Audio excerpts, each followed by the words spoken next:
I'm Lori Sowers, and I'm with Salsa Senorita. Owner of Salsa Senorita. Owner, there's a big difference. Creator, owner. Creator, owner, master salsa maker. That's amazing. That's wonderful. I'm Jeff York, and I'm creative director over at Intermark Group.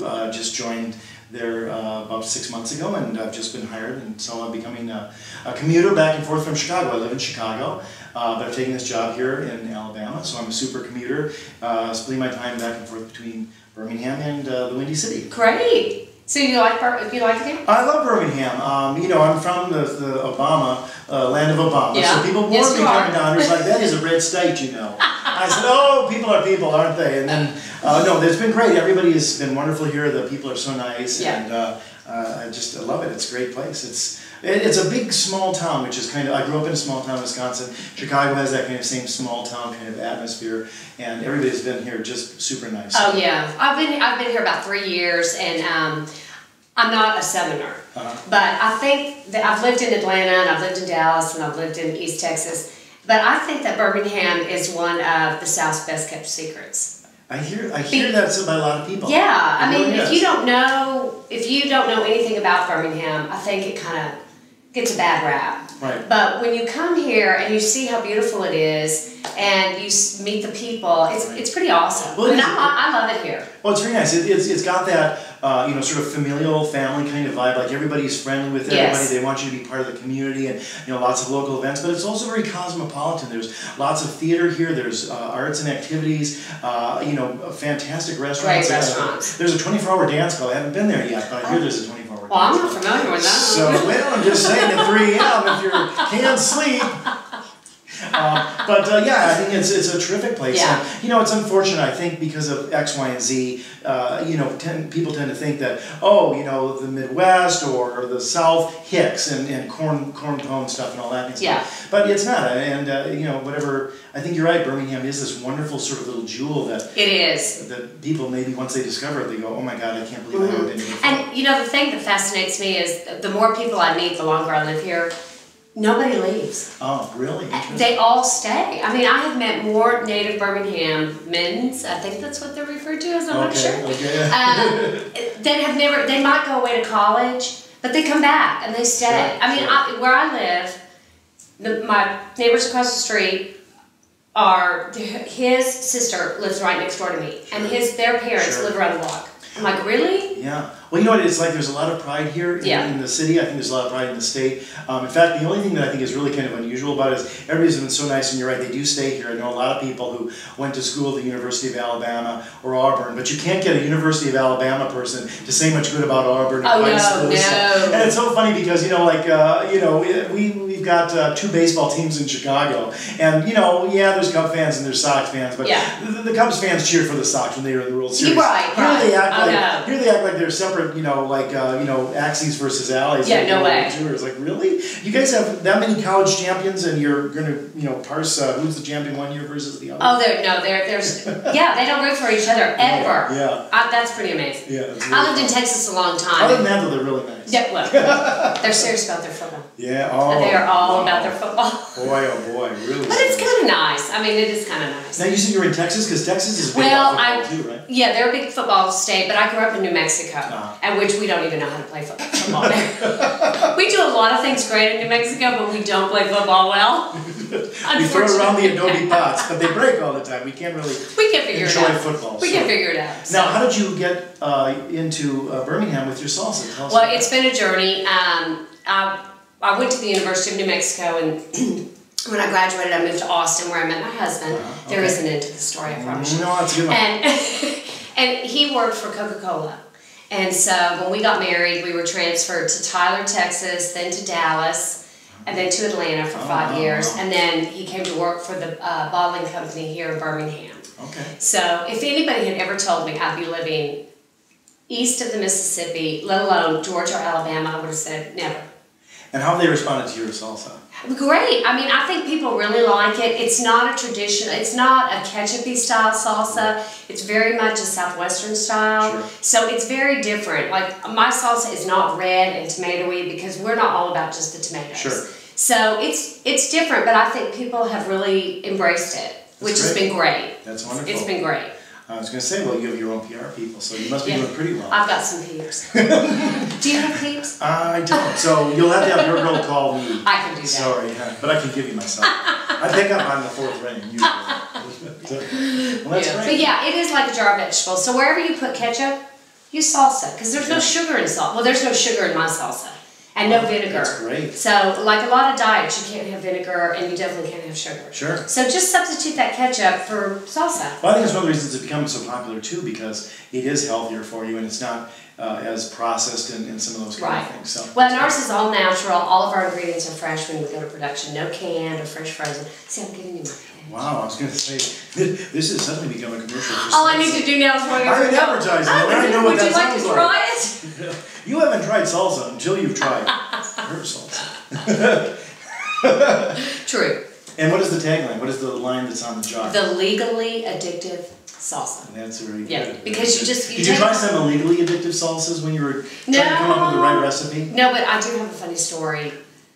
When we were thinking of the name, it was, salsa. My brother is my business partner. Okay. And he lives out in California. And he told me that, so when we were trying to figure out our logo, I wanted to have this grandmother figure, an abuela, grandma, and he was like, oh no, Lori, sex sells. You've got to make her younger. She's got to be young and pretty. She's got to be young and pretty. So that's what we did. So now we have a Senorita. But when we were looking at the name, it was going to be Senorita Salsa. But if you Google that, it brings up a porn site. Can I say that? Well, sure, I will. Can I say that on this As long as we don't, start stripping down. And so we had to reverse the words. Wow. So that's how we came up with the name. You know what? The porn industry has ruined so many words and so many ideas. I mean, you can Google one and you're like, really? My wife was looking for a naughty nurse costume one time and did naughty nurse. It was like, what are you expecting? You got 4,000 different things that you could... before you get to the fun costume that they sell at Leg Avenue or those Halloween stores. Yeah. And then the whole world knows what you're looking at on the internet. Exactly. Oh, boy. That's... And so the almost illegal is good. It's a good sort of place to straddle. Almost... a little naughty, but not quite bad. But still good for kids under 12. There you go. The salsa that's good for people under 12. Under 12. But if you're under 5, what's the cutoff? Tell us. There is no cutoff. There you go. There's no cutoff. Put it in your baby's bottle. Come on, they're getting vegetables from the get-go. That's right. Yeah, that's right. Just puree it a little bit. Those kids are going to have gas anyway. So exactly. Okay. But yeah, so it is the legally addictive salsa. Excellent. Okay, so tell me about your gig. What do you do? Well, I was a creative director at an agency in Chicago for many years, and they shut down in 2009 due to the economy. So I was freelancing as a writer and started doing some screenwriting as well, have a manager and agent in Hollywood, and do freelance advertising during that. So, but I became a creative director down here at Intermark because they needed some help, and I was called up by a friend of mine who was down here and said, hey, would you like to come down here and do some freelance and meet the executive creative director, and I think you guys will get along, and I did. And here we are 6 months later, they've offered me a full-time job, so now I'm commuting back. That's great. Still trying to do the screenwriting. On the side. You gotta sell one to be able to really call yourself a screenwriter. When that happens, hopefully someday soon, we'll see where that Will we see you on the Oscars? That would be lovely. I'll say, I knew him when. I would love that. These. I would love that. I'd say, when they ask me to write my tell, I'll say, well, it started with a knee touch. We were a little too close for the interview. And then I found out that she was legal and illegal at the same time. Oh, gosh. But no, well, we'll see. My manager says I've done 7 of the 10 things you need to do to make it as a screenwriter. And 8, 9, 10 are the hardest ones to do. 8 is you sell one, 9 is it's turned into a movie, and 10 is you sell a second screenplay. So I haven't done those, but I've done the other things like won contests and written more than one and gotten management, gotten an agent,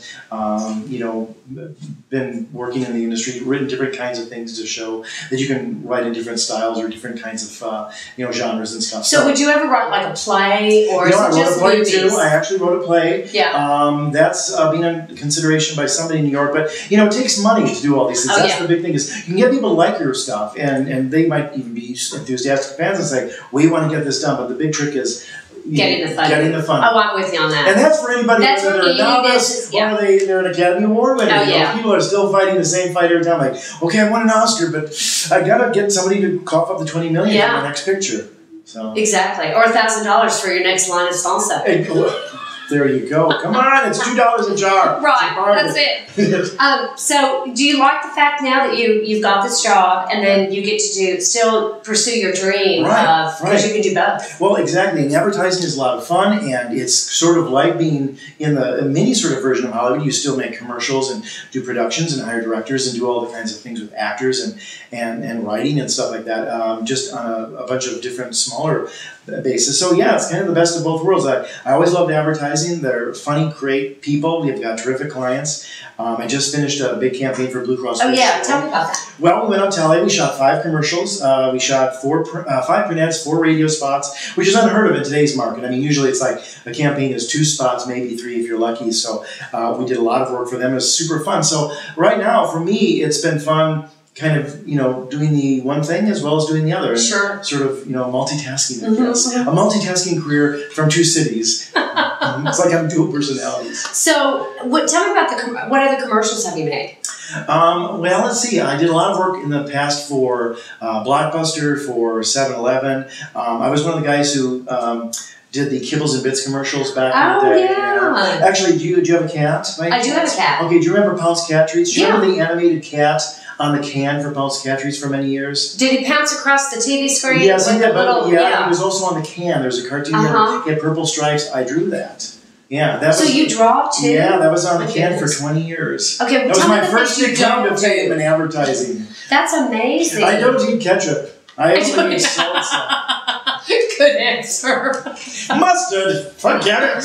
Well, that's really fascinating because my husband works for Coca-Cola, and they're all about advertising. Sure. And everyone recognizes their commercials and the cans. They come out with new cans and stuff. So they have a lot of money.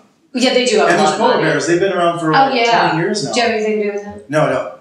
What about the cows at Chick-fil-A? Chick-fil-A is a little bit new. They don't have that up in Chicago. So, they don't? But I know that campaign has been around for a long time. Yeah. Cows trying to get you to eat chickens and stuff. Yeah. Which you never see a chicken and Chick-fil-A together. Yeah. Ever. I always have a little trouble with people asking you to eat somebody else, in the animal kingdom. Yeah. And then there was Charlie the Tuna. Charlie the Tuna asked he wanted to be eaten, which was either sadomasochism or something that, just was totally wrong. I'm not sure what that was about. But they sold that in the 60s. But the kids loved it. They did. And it became one of the greatest ad campaigns. Right. And yet, can you imagine the sales pitch? We've got a character who he has a death wish. Oh, but he wants to be eaten. He just can't stand it in the ocean anymore. He's like Ariel, except he's suicidal. He's not on Paxil like Ariel. Okay, if this job for you doesn't work out, you need to get on Jay Leno or something as a comedian, because I think you'd be really good. Very nice. Well, sense of humor helps in everyday life. Is obviously a great sense of humor. Certainly helps in advertising. Yeah. You have to have it. If they say no to your commercials or they say no to my salsa, you just... It's all good. And when you're pitching stuff, whether it's a commercial or a script, it helps to be able to sort of bring the characters to life when you're talking about them or trying to get them to understand what the story is. Please write for Salsa Senorita. Write her character in something. Do you need advertising? She would be fabulous. I know you've got PR, but you need an agency. Intermark is right over here. Come on. We can walk there. We'll be there in 30 seconds. This is great. I so enjoyed meeting you. We're going to continue to be in contact with each other. I'm going to give you my information. And I'm going to give you a jar of salsa. Yes, and you'll have your girls call me. Absolutely. And if I ever get a girl, I'll have her call your girl. Yeah, I love it.